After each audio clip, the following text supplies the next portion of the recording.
எனக்கு அருமையான திருச்சபை மக்களே, அவர்களில் ஒருவனாகிய கீலயோப்பா என்கிற ஒரு நபர், 2 சீடர்கள் இங்கே அவர்கள் எருசலேமில் இருந்து பயணம் செய்து கொண்டிருக்கின்ற ஒரு அழகிய சங்கதி குறிக்கப்படுகிறது.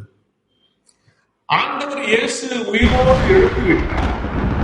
அப்படி உயிரோடு எழுந்த செய்தி அங்கு முக்கியமாக சொல்லப்படுகிறது. ஆனால் இயேசுவை நேரிலே காணாதவர்கள் அதை குறித்து விவாதங்களை செய்து கொண்டிருக்கிறார்கள். அதை குறித்ததான கவலையை தெரிவித்துக் கொண்டிருக்கிறார். என்ன ஆனதோ, எப்படி இது நடந்ததோ என்று புலம்பிக் கொண்டு செல்லுகிற ஒரு காட்சி நடைபெறுகிறது. எம்மாவூர் என்று சொல்லப்படுகிற ஒரு கிராமத்தை நோக்கி 2 சீடர்கள் பயணம் செய்கிற ஒரு சங்கதியை தான் இந்த பகுதியிலே நாம் பார்க்கிறோம். அதிலே ஒரு சீடனுடைய பெயர் பதிவு செய்யப்பட்டிருக்கிறது. என்ன அந்த சீடனுடைய பெயர்? கீலயோப்பா என்று சொல்லப்படுகிற ஒரு பெயராக இருக்கின்றது.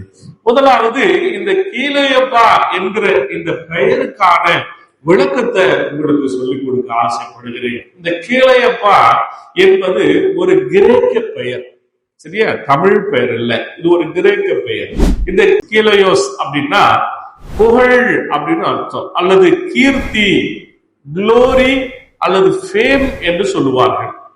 இங்கே பேட்டர் என்று சொல்லப்படுகிற வார்த்தை அப்பாவை குறிக்க சொல்லப்படுகிற வார்த்தையாக, ஃபாதர் என்று சொல்லப்படுகிற அதுதான் தந்தையின் மகிமை, the glory of the father என்று அர்த்தம். கீலயோப்பா என்ன அர்த்தம்? கீலயோப்பா என்ன அர்த்தம்? தந்தையின் மகிமை என்று அர்த்தம், தந்தையுடைய மகிமை. இப்போ கீலயோப்பா என்று சொல்லப்படுகிற ஒரு சீடன் எருசலேமிலிருந்து எம்மாவூருக்கு பயணம் செய்கிறார். அப்படி பயணம் செய்கிற பொழுது அவருடைய பெயர் இங்கே பதிவு செய்யப்பட்டிருக்கிறது. அவருடைய பெயருக்கு என்ன பொருளாக நான் சொல்லியிருக்கிறேன்? தந்தையின் மகிமை என்று சொல்லியிருக்கிறேன். இப்பொழுது அவர்கள் பயணம் செய்து கொண்டிருக்கிறார்கள். யாரை குறித்து பேசுகிறார்கள்? இயேசுவை குறித்து பேசுகிறார்கள். என்னவென்று பேசுகிறார்கள்? இயேசுவை சிலுவையில் அறைந்தார்கள். இப்பொழுது அவர்களை அங்கே அடக்கம் செய்திருந்தார்கள். அடக்கம் செய்த போது உயிரோடு வந்ததா காண்கிறார்கள். ஆனா என்ன ஆனதுன்னு தெரியல, அவரை பார்க்கலன்னு ஒரு குழப்பத்தோடு அவர்கள் பேசிக்கொண்டு செல்லுகிற நிகழ்வு. இப்போ தந்தையின் மகிமை அவர்களோடு பயணம் செய்ய இருக்கிறது. பெயரிலே தந்தையின் மகிமை சென்று கொண்டிருக்கிறது கீலயோப்பாவா. இப்பொழுது அந்த பெயரோடு இணைந்த ஒரு பெயருக்கு உரிமையாளராகிய தந்தையின் மகிமையாகிய இயேசு கிறிஸ்து அவர்களோடு பயணம் செய்கிறார். அல்லேலூயா. சில நேரத்துல நம்ம லைஃப்ல நமக்கு தெரியாது, நம்ம கூட கர்த்தர் வந்து கொண்டே இருப்பார். ஆனா நம்ம உணர்ந்து கொள்ளாத நிறைய நேரங்களை நம்ம காணப்படும் இல்லையா? கடவுள் நம்ம கூட எப்பொழுதுமே இருக்கிறார். ஆனா நம்ம எதை குறித்து பேசி கொண்டிருக்கிறோம்? ஒருவேளை நம்முடைய பொருளாதார நிலைமை எப்படி இருக்கிறது, இவ்வளவு கஷ்டம் இருக்குது, இவ்வளவு கடன்கள் இருக்கிறது, அதை குறித்து நம்ம பேசி கொண்டிருக்கிறோம். அல்லது நம்முடைய குடும்பத்தில் இவ்வளவு கஷ்டங்கள் இருக்கிறது, இவ்வளவு தோல்விகளாகவே வந்து கொண்டிருக்கிறது, அல்லது வியாதிகள் தொடர்ந்து ஒருத்தருக்கு ஒருத்தர் வியாதி வந்து கொண்டே இருக்கிறது. இப்படி நம்முடைய பிரச்சனைகளை குறித்தே பேசிக்கொண்டு செல்லுகிறோம்.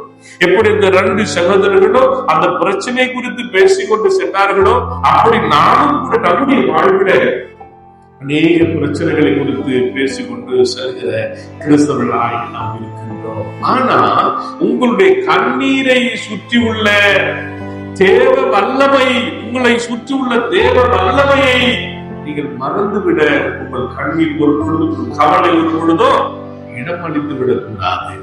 உங்க கவலை, நீங்க பண்ற கவலை உங்களை சுற்றி இருக்கிற கடவுளுடைய வல்லமையை மறைச்சிடக்கூடாது.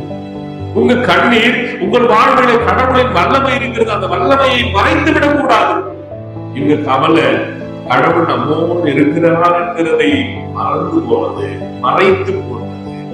பாருங்க, இப்போ இந்த கீலயோப்பா என்று சொல்ல பெயருக்கு அர்த்தத்தை சொன்னேன். ஆனா அந்த கீலயோப்பா யார் என்கிற ஒரு சில தகவல்களை உங்களுக்கு சொல்லிக் கொடுக்க ஆசைப்படுகிறேன்.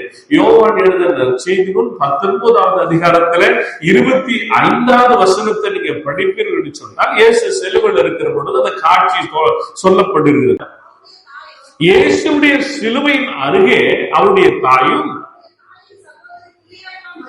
அவருடைய தாயின் சகோதரி கிளையப்பா மரியாள். பாருங்க,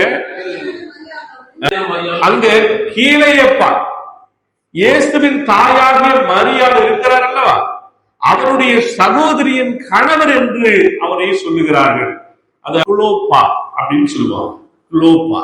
இப்ப இங்க குறிக்கப்படுகிற பெயர் யோவான் 19:25 அதிகார வசனத்துல இங்கே குலோப்பா என்ற வார்த்தை இருக்கிறது.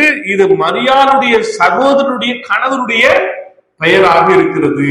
பாரம்பரியத்துல ஆய்வாளர்கள் ஒருவேளை லூக்கா 24வது அதிகாரத்துல சொல்லப்படுகிற இந்த கீழையப்பாவும் இந்த யோவான் 19வது அதிகாரத்துல சொல்லப்படுகிற கூலோயப்பாவும் ஒருவரே என்று அவர்கள் கருதுகிறார்கள். ஆனா கிரேக்க மொழியில இரண்டு பெயர்களுக்கும் வெவ்வேறு எழுத்து அமைப்புகள் இருக்கிறது. அங்கு கீழையப்பா என்று இருக்கிறது, இங்க குலோப்பா அப்படின்னு இருக்கு. அதனால இந்த ரெண்டு எழுத்து வித்தியாசமா இருக்கிறதுனால கண்டிப்பா அவங்க ரெண்டு பேரும் ஒருத்தரா இருக்க வாய்ப்பு இல்லை அப்படின்னு சொல்றாங்க. இன்னொன்று, திருச்சபை மரபு என்ன சொல்லுகிறதுன்னா, அந்த ஆரம்ப கால திருச்சபை வரலாற்று ஆசிரியர் இந்த எஸ்ஏபிஎஸ் அப்படின்னு சொல்லப்படுகிறவர் மற்றும் ஹெஜிஸ்டிபஸ் என்று சொல்லப்படுகிறவரும் இவர்கள் இருவரும் சேர்ந்து ஒரு கருத்து சொல்றாங்க. கீழையப்பா இயேசுவின் வளர்ப்பு தந்தையாகிய யோசேப்பின் சகோதரர் அப்படின்னு சொல்றாங்க. ஒரு பக்கத்துல இயேசுவினுடைய தாயாராகிய மரியாளுடைய சகோதரியின் கணவர் அவர் என்று சொல்றாங்க. இப்போ இயேசுனுடைய தகப்பர் வளர்ப்பு தந்தை, அது யாரு? யோசேப்பு. அவருடைய உறவின் முறையாக அவருடைய சகோதரர் ஒருவேளை இந்த கீழையப்பாக இருக்கிறார் என்று ஒரு பாரம்பரிய செய்தி சொல்லுகிறதை நாம் பார்க்கிறோம். ஆக மொத்தத்துல நம்ம புரிந்து கொள்ள வேண்டியது, இந்த கீழையப்பா என்று சொல்லப்படுகிற இயேசுவுக்கு ஒரு நெருங்கிய உறவினர் என்கிற செய்தியை நமக்கு எடுத்துரைப்பதாக நான் இதை நினைக்கின்றேன். அப்ப கீழையப்பா என்று சொன்னால் என்ன? தந்தையின் மகிமை என்று நாம் பார்த்தோம். அப்போ இதுல ஒரு வேடிக்கையான விஷயம் என்னன்னா, அவர் இயேசுவை கண்ணெதிரே வைத்திருந்த பொழுதும் அந்த மெய்யான பிதாவின் மகிமையை அவர்களால் அடையாளம் காண முடியவில்லை. இல்ல, அங்க முன்னால யார் நிற்கிறார்? இயேசு இருக்கிறார். முன்னால் இருக்கிற இயேசுவை அவங்க கண்ணால அடையாளம் காண முடியாத நிலைமை. எனக்கு அருமையான தேவஜனமே, நம்ம சில நேரங்கள்ல கடவுள் இப்படிதான் இருக்கணும், நம்ம குடும்பத்துல நம்ம கண்ணுக்கு முன்னாலும் அவர் இப்படிதான் தோற்றம் அமைக்கணும், நம்மளே ஒரு வரைபடத்தை வைத்துக் கொண்டிருக்கோம். அப்படிதானே? கடவுள் இப்படி தோன்றணும், கடவுள் இப்படி வாழ்க்கையில வெளிப்படணும் அப்படின்னு நம்மளே ஒரு ப்ளூ பிரிண்ட் போட்டு வச்சிருக்கிறோம். நமக்கு இப்படிதான் கடவுள் இருக்கணும்னு சொல்லி நினைக்கிறோம். அவரு ஒருவேளை உங்களுடைய வரைபடத்திற்குள்ள அடங்காத பொழுது, நம்ம நினைக்கிற மாதிரி கடவுள் வராத பொழுது, அவர் உங்க கூட நம்ம கூட இல்லைன்னு நம்ம ஒரு முடிவுக்கு வந்து விடுகிறோம். நம்ம தானே? நம்ம நினைக்கிற மாதிரி கடவுள் வரணும். ஒரு பெரிய பிரச்சனை உன் வாழ்க்கையில, அப்ப ஆண்டவர் வரணும், உடனே இறங்கிடணும் கருத்து. அப்படிதானே? அப்ப ஆண்டவர் அங்க அப்படி காட்சி அளிக்கணும். அப்படிதான் நம்ம கடவுள் என்ன பண்ணிருக்கோம்? நினைத்து நம்ம நினைக்கிற மாதிரி வந்தாதான் அவர் கடவுள்.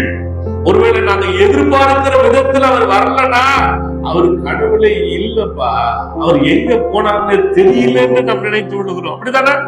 நம்ம நினைக்கிற மாதிரி கடவுள் வரணும். ஒருவேளை இந்த எம்மாவது சீடர்களோடு அவர்கள் நினைக்கிற வண்ணமாக இயேசு வரவில்லை. அவங்க கண்களால எதிரில தான் நிற்கிறார் கடவுளே. அவருக்கு இவர் தான் இயேசு என்றவர்களுக்கு தெரியவில்லை. நம்மளோட லைஃப்ல கூட நிறைய நேரங்களில கடவுள் நம்ம கூட தான் இருக்கிறாரு, ஆண்டவர் நம்முடைய வாழ்க்கையில இருக்கிறாரு, ஆனா நமக்கு தெரியல, அந்த உணர்வு நமக்கு இல்லை. கடவுளோடு கூட பயணித்துக் கொண்டே இருக்கிறார்.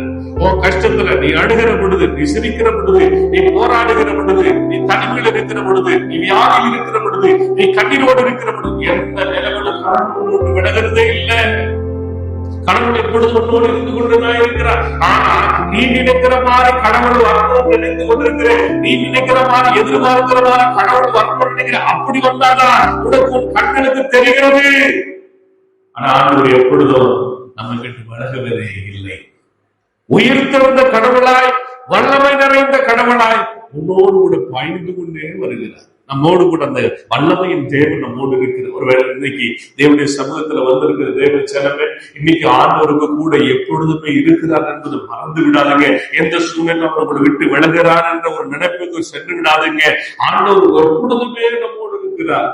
எங்கு செல்லுகிறாய், எங்கே பயணித்துக் கொள்கிறாய், எந்த நிலைமையில் இருக்கிறாயோ அங்கே ஆண்டவர்களோடு இருக்கிறார். அப்படிப்பட்ட வல்லமை நிறைந்த கடவுளை நீங்க விசுவாசித்து நடக்கிற பொழுது வாழ்வுடைய எல்லா சுகமாய் மாறும். நீங்க நினைக்கிற எல்லா காரியத்தை கர்த்தர் உடனடியாக நிறைவேற்றி கொடுப்பார். ஒருவேளை சில நேரத்துல தாமதமா போகும். ஏன் ஆண்டவர் இதை தாமதிக்கிறார் நினைக்காத, கர்த்தர் அதுக்கு ஒரு திட்டத்தை வைத்திருப்பார். ஆண்டவருடைய வாழ்க்கையில எல்லாவற்றையும் திட்டத்தோடு தான் நடத்துகிறார். நமக்கு தான் நம்ம கண்களுக்கு அது தெரியுறது இல்லை. ஒரு கண்களுக்கு முன்பாக கர்த்தர் இருக்கிறார். ஒரு வாழ்க்கையில கர்த்தர் இருக்கிறார். நீ இருக்கிற இடங்களிலே கர்த்தர் இருக்கிறார். நீ செல்லுகிற இடத்திலே கர்த்தரோடு இருக்கிறார் என்ற விசுவாசித்து செல்லுங்கள். அப்பொழுது ஆண்டவர் உயிருள்ள கடவுளுடைய வல்லமை உங்கள் வாழ்விலே செயல்படும். அப்படி கடவுள் செய்ய நம்மை ஆசீர்வதிப்பாராக. ஆமென்.